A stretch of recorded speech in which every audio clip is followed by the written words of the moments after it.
to our channel. So there's been a big development that I kind of been wanting to record but wasn't sure when the right time was to record because I was trying to be courteous to my dad and keep his stuff private.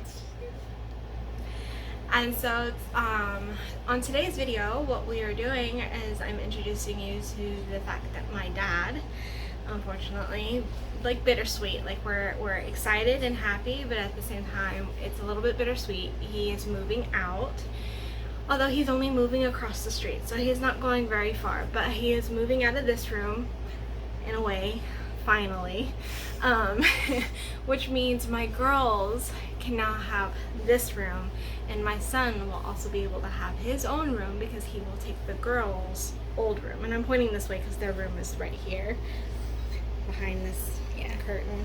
So that's where the girls currently stay. It's a very tiny room, definitely not made for 2 kids. Even 1 kid in that area is kind of pushing it, but we're working with what we got. So I figured that I would take you along the journey of transforming my dad's old room into the girls' room. And so what we're starting on today, we'll bring you in, give you a little bit of a before and after. So here is our before.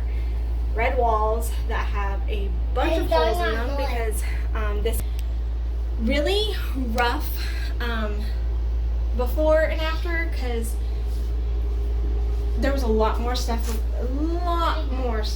of my dad's in here. Like, this room was not like this. We have already majorly emptied everything out. Like I said, I was trying to be courteous of my dad and keep his privacy. I don't know how much of his stuff he wanted aired out on the internet and stuff like that, so I was trying not to I didn't want to show too much, so that's why I've waited until the room is already... Sometimes a bit foggy. So that's why I waited until the room was practically already emptied out. So the only thing that is left is his bed. He's got a few clothes that he is going back and forth between here and across the street. The main reason for that is because across the street the flooring isn't done over there. So we've moved stuff over there, but he hasn't been able to like set up anything or even sleep over there yet because the floor isn't ready. So that's why his bed is still technically here, and he has a few of his clothes still here.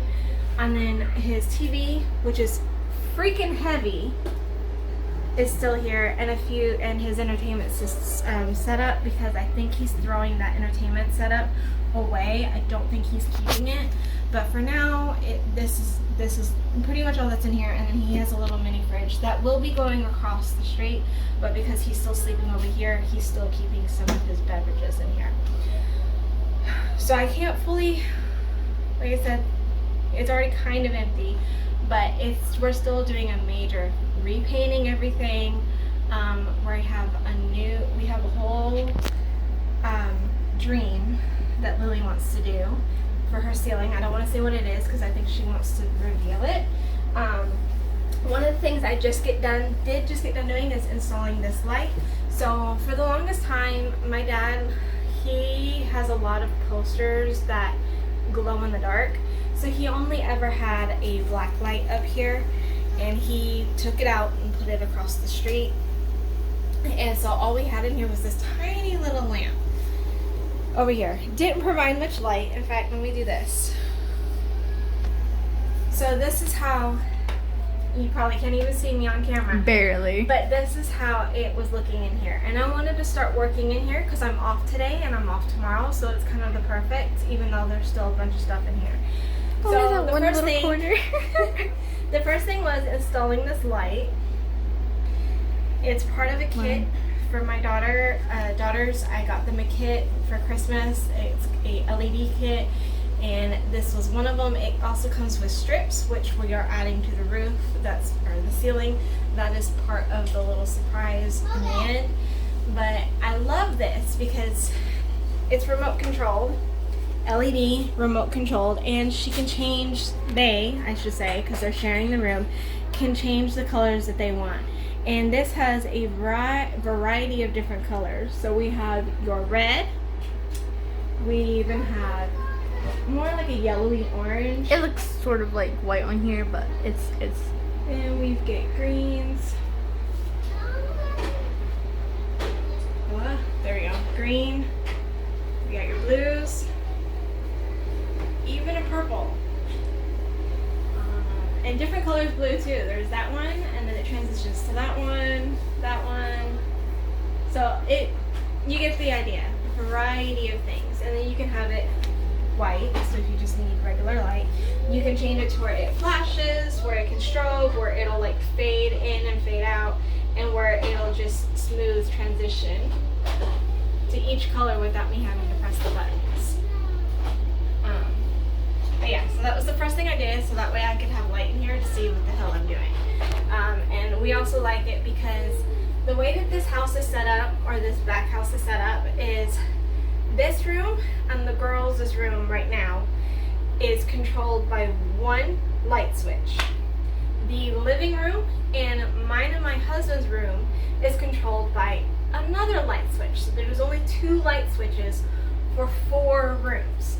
So when if you want to turn this light off, you run the danger of turning the girls' old room light off. Now it's off right now because we have it situated to where the 2 switches remain on 24/7. We don't use the switches at all, because what we did is we installed ceiling fans that have on and off switches themselves. So we just leave the switches alone, which they're over there by the fridge.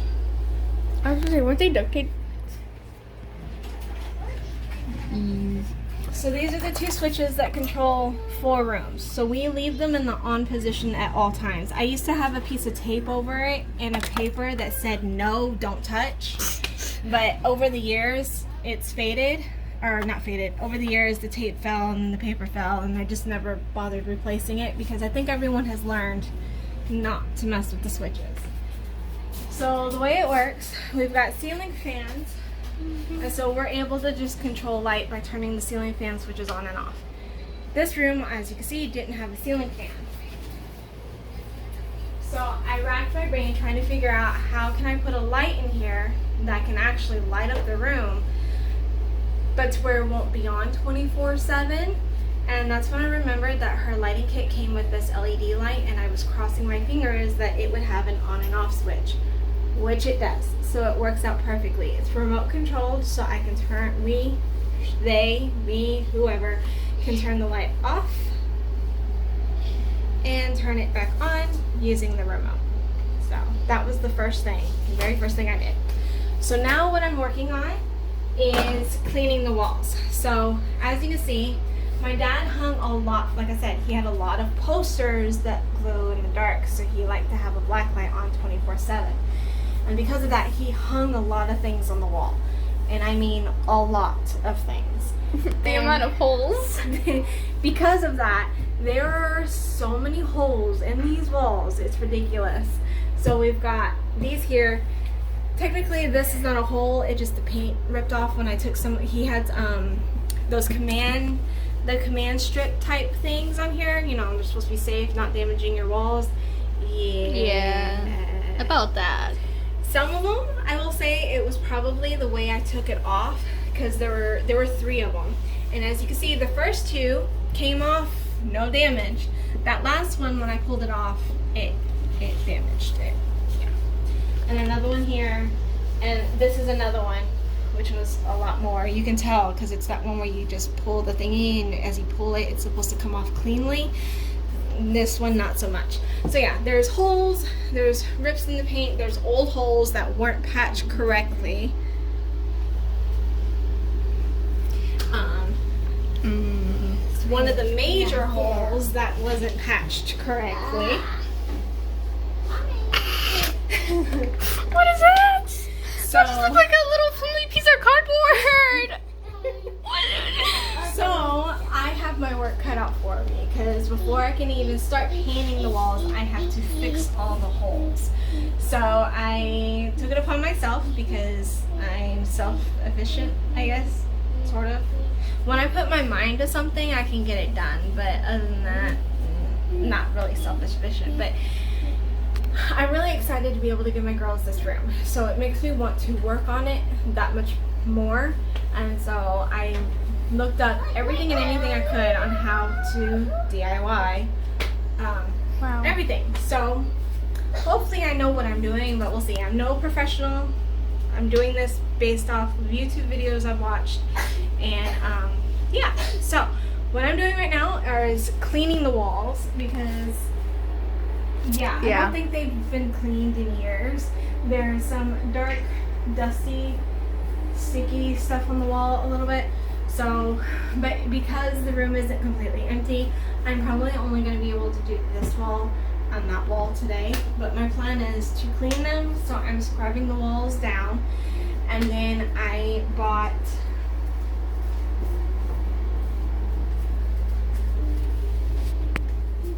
all my supplies already, paint, everything. I got this.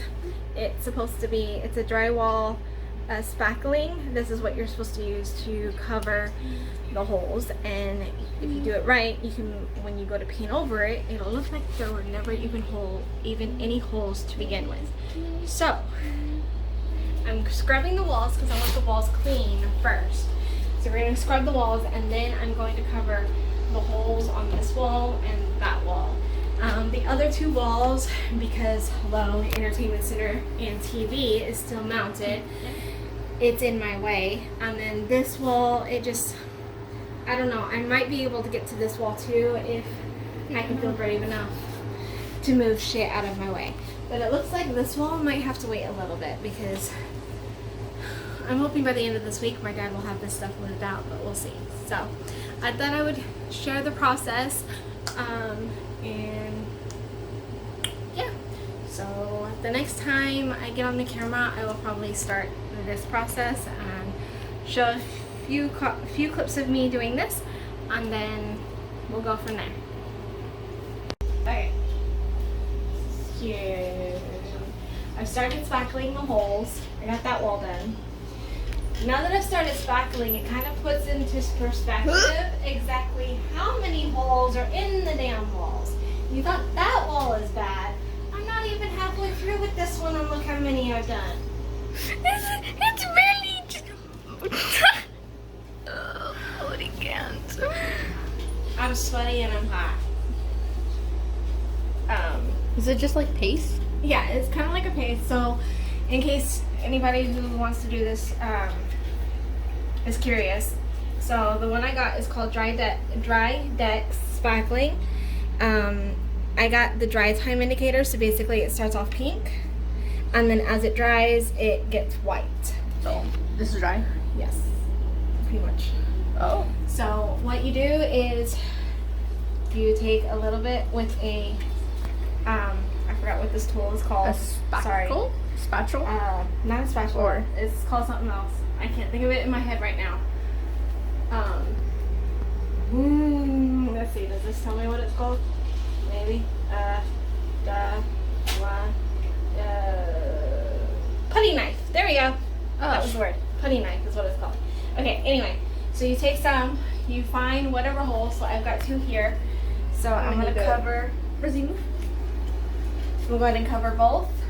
You kind of just spread it on the wall like that, and then you go back over it and you take off the excess. Try not to leave any like big, like, I don't know how to explain it. Like this right here, it's got like a little bit of a lip. You don't want to leave anything like that. You want to try and leave it as flush with the wall as possible. If you do leave any kind of lipping like this, and it's already dry, you do have to, another step to this is sandpapering it down anyway. So like this one, I left a little bit, so I'm gonna need to sandpaper that down, because you have to go through and sandpaper it down smooth, so when you go to paint over it, you can't tell exactly where you've been spackling. So now that I've covered those holes, I can move on. Some holes, the deeper the hole is, so the deeper the hole, the more layers of spackling you're gonna need. So these small, tiny ones, one layer. But like this deep gouge, once it's fully dry, I'm probably gonna have to go back over it a second time. And then I've got a few that were on that wall that are like super deep. They're probably going to need a third, maybe even possibly a fourth layer of spackling before I do the whole sandpapering the wall. some of these holes, you can't even tell that they're there until I spackle them. Because voila, that was left behind. So that's where the main part of spackling is at. And so like this one here, it's got a little bit of a plastic thing in. I could not get out, so I'm hoping when I spackle it, you won't be able to tell that anything is there, but it looks like you are going to be able to tell. Yeah, I'm going to have to find some way to get that plastic out because that's going to cause a problem. I wonder if... Yeah, that's not going to work. So I'm going to have to come back to that one. But yeah, so that's basically all I'm doing. I'll do these 2 holes here one more time, and then I'll see you when I go on to the next stage of sandpapering. So again, you just get some of the stuff onto your putty knife, and you cover the holes, and then you go back over it and take off the excess. So these ones might need a second coat, just because of how deep they were and the way that they look, just to make sure that it gets really, really covered. So yeah, that's pretty much it. That's all you gotta do. So I'm doing all this. My arm is tired. This thing is heavier than it looks. Oh. So my hand Ew, hurts. what does it smell? Yeah, it doesn't smell pretty. It looks pretty, not gonna lie. It kind of looks like frosting. So yeah, we'll get back on when it's time for the second step of this process. Alright, welcome to, I don't know how many days it's been. Okay. So I think like 4? A week, probably, actually. So this is probably day 4 of me doing this stuff, but in between, from the last time I recorded to today, it's been like 5 or 6 days. It's a very slow process because we're still waiting for my dad to move the rest of his stuff out. Hold on, give me a minute, guys. Bless you. Woo! My allergies are really killing me the past couple of weeks. But anyway, so I finally, only on 3 walls, I finally got all the spackling done. And I also, I'm about to sneeze again. Sandpaper. I also sandpapered it already to make it nice and smooth. And today I'm starting the process of painting everything white. And I do mean everything. So the baseboards, the wall, the crown molding, and the ceiling are all getting a fresh coat. Oh, and the ceiling? Yep. Can I help? Are all getting a fresh coat of white paint. And Again, look like I'm just from me watching YouTube and stuff, I've been told that it's best for you to go around and do all your edges with a small brush first before you go through and you do the big rolling brush on the wall and stuff. Rolling. So that's what I'm doing. So I went around the edge of this Outlet.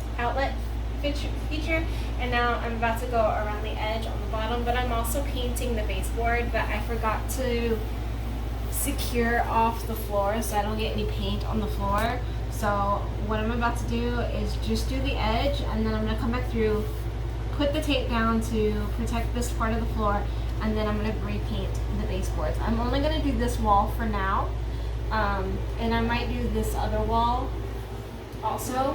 It's just because, like I said, the rest of my dad's stuff is still over there, and it's just a little bit of a hassle to have to move everything constantly. So we're hoping that within the next 2 or 3 days, the rest of it will be moved out, which is why I decided to start at least on this wall today. So I can at least have one wall done, hopefully.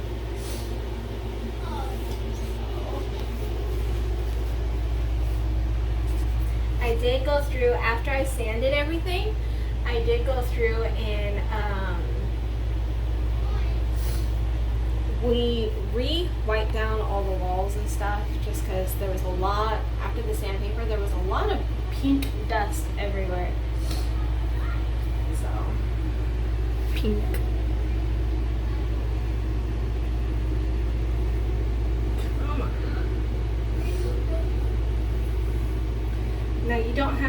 have, I already got it in my hair, look at that. You don't have to have such a big, thick line of your edges. It's the size of the brush, and I'm just picky. So yeah, I will come back to you when I guess I'm working on the baseboards. I'm trying to record as much of this, but at the same time it's going to be a lot of repetitive and a lot of long things, and I know most of you probably just want to see the end result.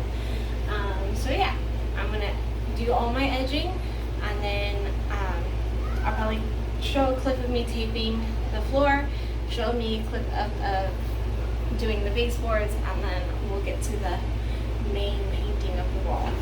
Yay! Okay, so I finished the edging that I wanted to do for this wall, the first layer. So another thing about doing edging is it allows you to actually see how many coats of paint you're going to need when you actually go to do the wall. So I'm glad I learned that, because it's definitely going to take two coats. If I was leaving it white, I would probably end up doing 3 coats, but because I'm not leaving it white and I am painting another color over it, I just want the red not to bleed through. So I think 2 coats will be enough for the red not to bleed through, a huge amount, and then I can go back over with the color that this wall is supposed to be. So I've done my first coat of all my edging for this wall. So now I am taping down my tape to protect the floor, so I can go back through and paint my baseboards.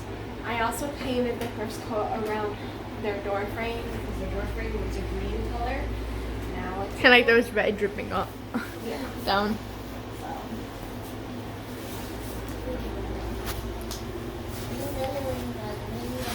I'm basically just trying to get it as close to the Oh wall. my god, it's blurry. Focus.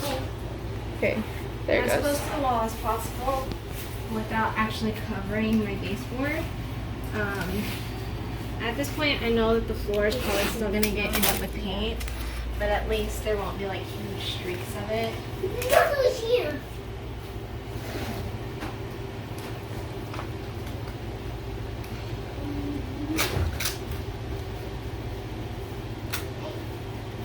That's good enough.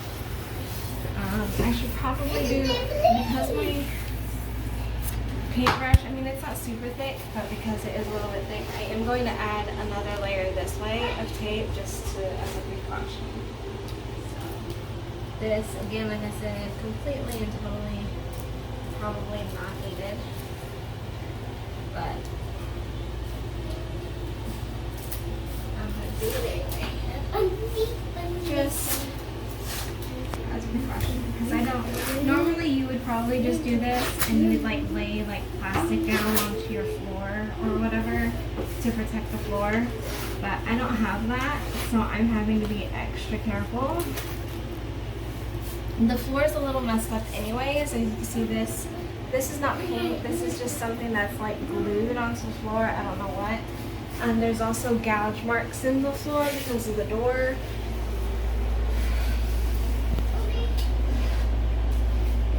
We are planning on getting them like a little rug, like carpet rug to put on the floor. So.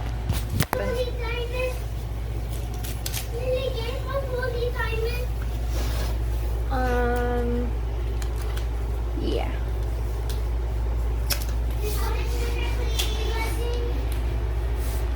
I just have to be careful with how much of this tape I use, because this tape is supposed to be used. Shut the door, please.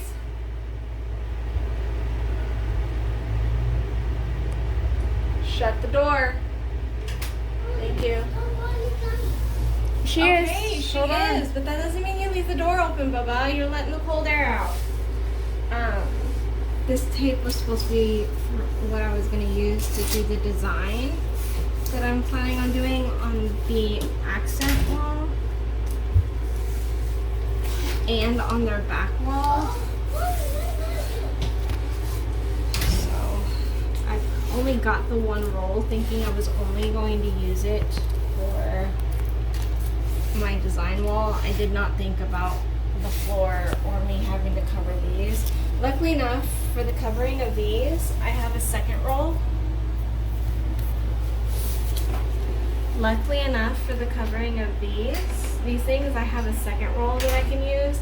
I just don't want to, it says Sharp Line Multi-Service for this one, but I've used this one when painting before, and it's actually torn the paint off when I've torn it off. So I'm a little scared to use this for the wall itself, which is why I chose to use it for this, so I don't have to waste that.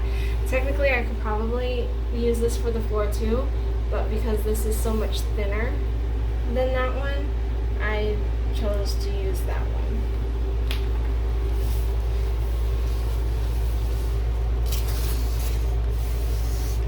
If I need to, I'll just go and buy a second roll. It was like $3 or something like that. It's not too bad, too expensive.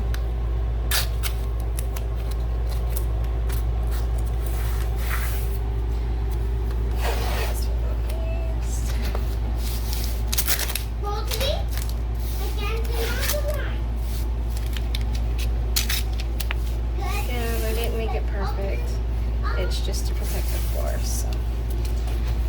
So yeah, so now that I've got that set up, I'm gonna go through and paint my baseboards real quick, and then I need to let this sit for 2 hours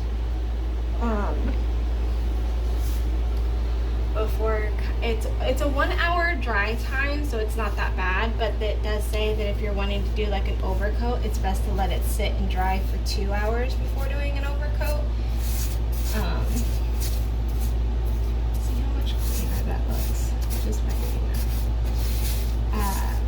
So yeah, so I'm gonna let it dry for 2 hours before I come back through and do a second coat. Now, I don't know what's going on with that corner. Don't ask me. I was not the builder of this room. I'm just painting it.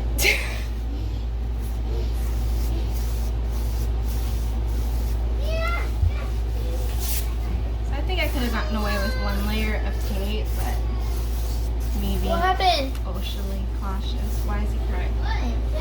Well, he cried. Now he's laughing. Both of my younger two have gotten into this habit of fake crying for every little thing that they're playing or doing, and it gets on my nerves because I can't tell when they're actually crying about something or when they're just playing.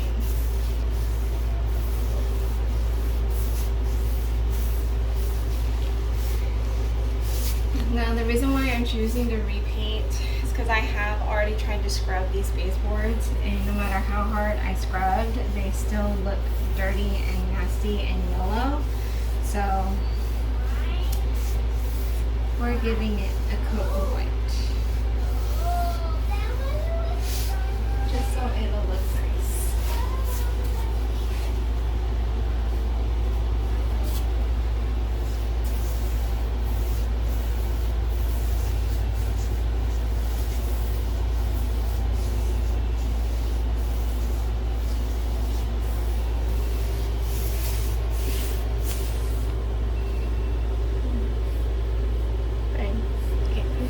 I'm gonna have to split this room video in half, so I'm inserting an outro right now. So if you liked what I've done with the room so far, please leave a thumbs up, and I'll help you pick it up in a minute. And if you're not subscribed, please subscribe so that way you can see what the outcome of the video of the girls' room will look like, and hit that bell notification to get notified every single time we post a new video. And until next time, you guys, bye.